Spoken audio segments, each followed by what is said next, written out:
ఈ తెలంగాణ రాష్ట్రం చేపట్టినటువంటి 99 రోజుల ప్రజా పాలన ప్రగతి ప్రణాళిక దానిలో భాగంగా ఈ రోజు నుంచి అంటే ఏప్రిల్ 13th నుంచి 18th వరకు అరైవ్ అలైవ్ క్యాంపెయిన్ జరుగుతూ ఉంది రాష్ట్రం మొత్తం. దీనిలో రోడ్ సేఫ్టీ ఇంపార్టెన్స్ని తెలుసుకొని రోడ్డు ప్రమాదాల్లో దాదాపు 8,000 మంది రాష్ట్రాల్లో చనిపోతున్నారు కాబట్టి దాన్ని అరికట్టడానికి ఏమేం చర్యలు చేయవచ్చని వివిధ శాఖలు అందరూ కలిసి ఈ ఏర్పాట్లు చేయడం జరుగుతుంది.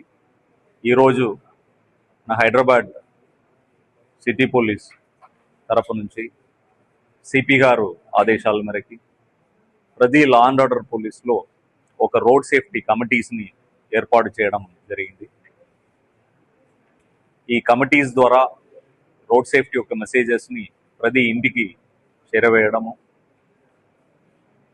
వాళ్ళకి ట్రాఫిక్ లాస్ సంబంధించి అవగాహన కల్పించడము, ఇంకా పోలీస్ స్టేషన్ లిమిట్లో ఏదైతే ప్రమాదకరంగా ఉన్నాయో రోడ్ ఫర్నిచర్స్ కావచ్చు, లేదంటే ఎలిమినేషన్ కావచ్చు, లేదు అదర్ ఇంజనీరింగ్ డిజైన్స్ కావచ్చు, ఏదైతే ప్రమాదంగా ఉందో అది కూడా ఈ కమిటీలు వాళ్ళు అక్కడ మొత్తం విజిట్ చేసి ఒక చార్టర్ లాగా తయారు చేసి మాకు అందజేసే విధంగా ఏర్పాటు చేయడం జరుగుతుంది.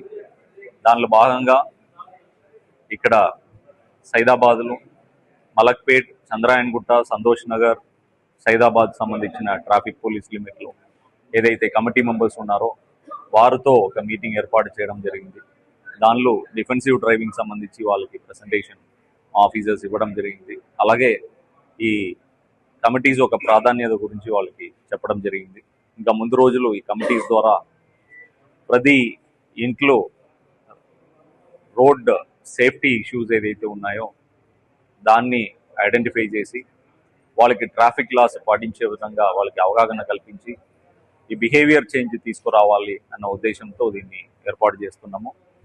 దీనికి ఈ ఏర్పాటు చాలా చక్కగా చేసిన అడిషనల్ డీసీపీ గారు, ఏసీపీ గారు, ఇన్స్పెక్టర్స్ అందరికీ నా అభినందనలు తెలియజేస్తాను.